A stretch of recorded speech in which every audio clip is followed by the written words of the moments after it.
ವಿಶ್ವದಲ್ಲೇ ನಡೆಯುವ ಎರಡನೇ ಅತಿದೊಡ್ಡ ಶೋಭಾಯಾತ್ರೆ ಅಂದ್ರೆ ಅದುವೇ ನಮ್ಮ ಚಿತ್ರದುರ್ಗದ ಹಿಂದೂ ಮಹಾಗಣಪತಿ ಮಹೋತ್ಸವದ ಶೋಭಾಯಾತ್ರೆ.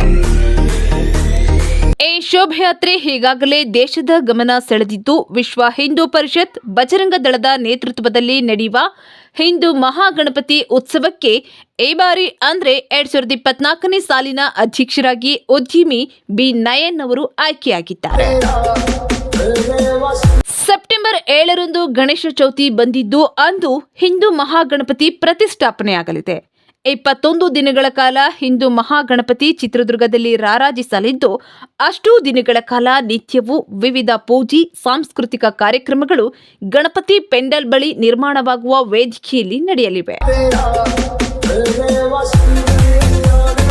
ಒಟ್ಟಾರೆ ಹಿಂದೂ ಮಹಾಗಣಪತಿಯ ಮತ್ತೊಂದು ವಿಶೇಷ ಅಂದ್ರೆ, ಗಣಪನನ್ನ ಅಧಿಕೃತವಾಗಿ ಪ್ರತಿಷ್ಠಾಪನೆ ಮಾಡುವವರೆಗೂ ಯಾವ ರೀತಿಯ ಮೂರ್ತಿಯನ್ನ ಪ್ರತಿಷ್ಠಾಪನೆ ಮಾಡಲಾಗ್ತಿದೆ ಎಂಬ ಮಾಹಿತಿ ಇರೋದಿಲ್ಲ. ಯಾವ ಸ್ಥಳ, ಎಲ್ಲಿಂದ ಮೂರ್ತಿ ಬರುತ್ತದೆ, ಈ ಎಲ್ಲ ಮಾಹಿತಿಗಳು ಕೂಡ ಗೌಪ್ಯತೆಯನ್ನ ಕಾಪಾಡಿಕೊಳ್ತವೆ.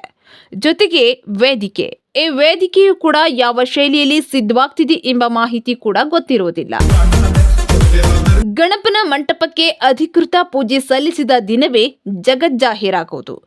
ಹೀಗೆ ಹಲವು ವಿಶೇಷ, ವಿಭಿನ್ನತೆ, ವಿಶಿಷ್ಟತೆಗಳಿಗೆ ಹೆಸರುವಾಸಿಯಾಗಿರೋ ಈ ಗಣಪ ಪ್ರತಿ ವರ್ಷ ಈ ಶೋಭಾಯಾತ್ರೆಗೆ ಭಾಗಿಯಾಗುವ ಸಾರ್ವಜನಿಕ ಸಂಖ್ಯೆಯಲ್ಲಿ ಹೆಚ್ಚಳ ಕಾಯ್ದುಕೊಳ್ಳುವುದು ಕೂಡ ಮತ್ತೊಂದು ವಿಶೇಷವಾಗಿದೆ. ಇನ್ನು ಈ ಬಾರಿಯ ಶೋಭಾಯಾತ್ರೆ ಸೆಪ್ಟೆಂಬರ್ 28 ಶನಿವಾರದಂದು ನಡೆಯಲಿದ್ದು, 3 ಲಕ್ಷಕ್ಕೂ ಅಧಿಕ ಭಕ್ತರು ಭಾಗಿಯಾಗುವ ನಿರೀಕ್ಷೆಯಲ್ಲಿದ್ದಾರೆ.